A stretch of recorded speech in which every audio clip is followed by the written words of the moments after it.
Welcome back to Hero Clicks by Kids for Kids. And, as you can see, I'm alone today, so no one's going to be helping me out with this.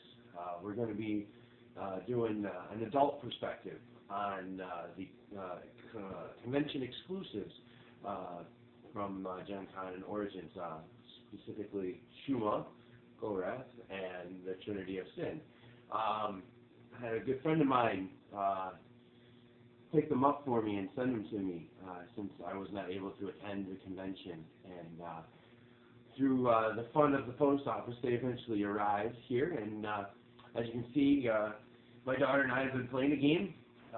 She had to leave because she was going out to have some fun, and I got to be at home. And I'm playing all these little guys, and she's playing Shuma. And it's not going well for my team. Shuma is currently only on click, what is that, 14? Something like that, out of 20-some clicks, and all my guys are not going to be able to do any damage to them because they're all at like they're going to do like 2 damage and stuff. So it's not going well for me, and every time I damage him, I have to take points and all that stuff. But anyway, we'll start with Shuma first. Shuma can be played at 3 different point levels, 1,000, 600, and 200, if I'm not mistaken. Grab card there, 1,062. Yep.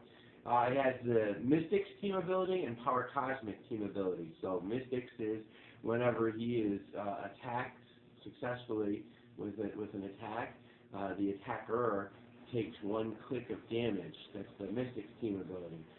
And then it's also Power Cosmic. Power Cosmic for him means that he gets willpower automatically, so he can do 2 things on 2 separate turns. Turn 1 do something, turn 2 do something, and that has to take a push click. Being Power Cosmic, his abilities are unoutwittable, so you can't turn off anything on Shuma. Shuma has this really, really cool ability. It's a trait. It's the Dark God of the Cancerverse. Shuma can use Flurry and Plasticity automatically, so he can always do Flurry and do and he has Plasticity, meaning it's really hard to break away from him. And then when this character is given an action that includes a close combat attack, all characters within 5 squares and line of fire are considered adjacent. So, like, if we were to flurry right now, the only person we couldn't hit, 1, 2, 3, 4, 5, Hope is out of range because she's not 5 away, but everybody else is within line of fire or 5 squares. So he could target, like, if he's going to flurry, he could flurry, say, Magic and this long shot if he wanted to. He also has a special ability, the Tentacle Attack.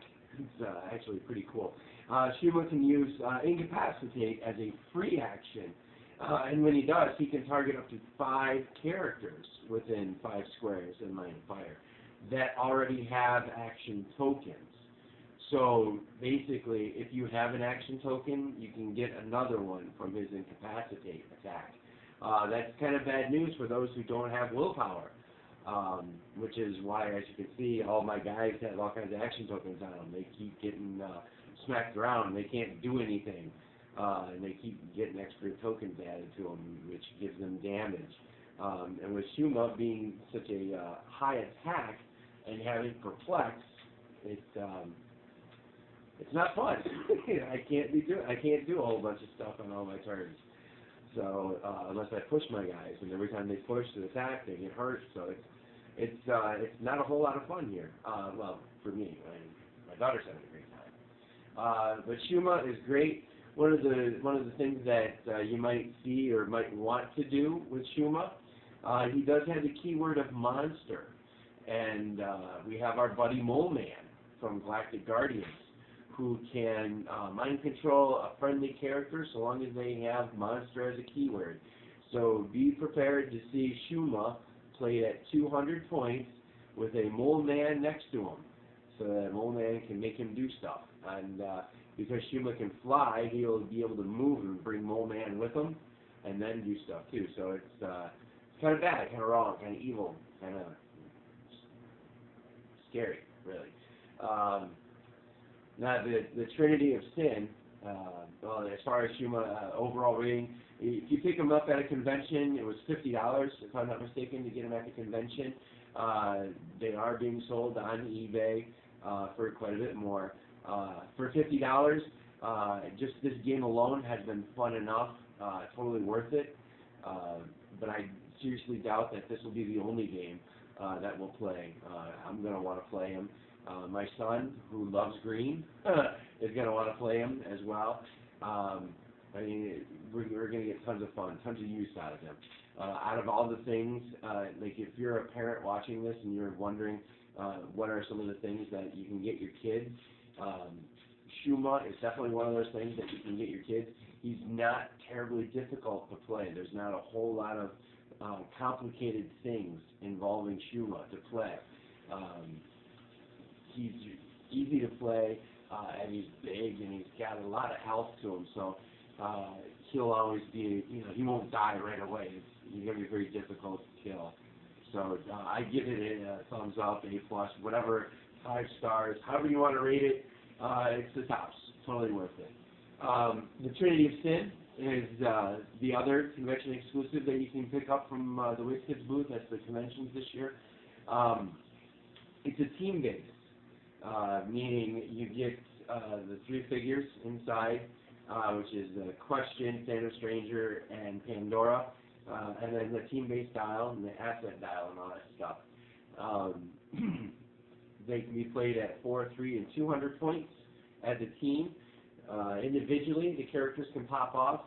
Pandora and the Question, I believe, are the ones that can be played at 100 points. And the Phantom Stranger, I believe, is the 200-point one. They're all mystical, so they do that whole nasty, you attack me, you take damage thing. When they're on the team base and they're all there, they deal out 2 instead of 1, which is super evil. Being that they're a team base, that makes them evil as well. And I haven't had a chance to play him yet. As you can see, he's still in the box, still new.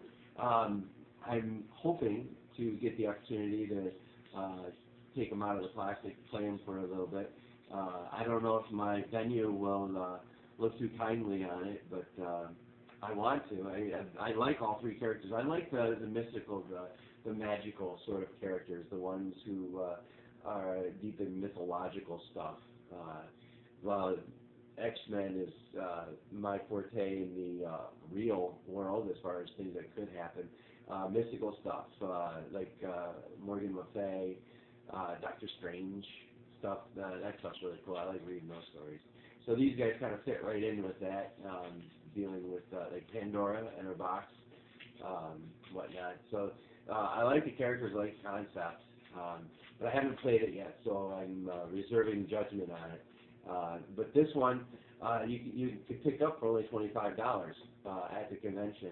And just for $25 as a whole, that's just a steal. I mean, realistically, it is.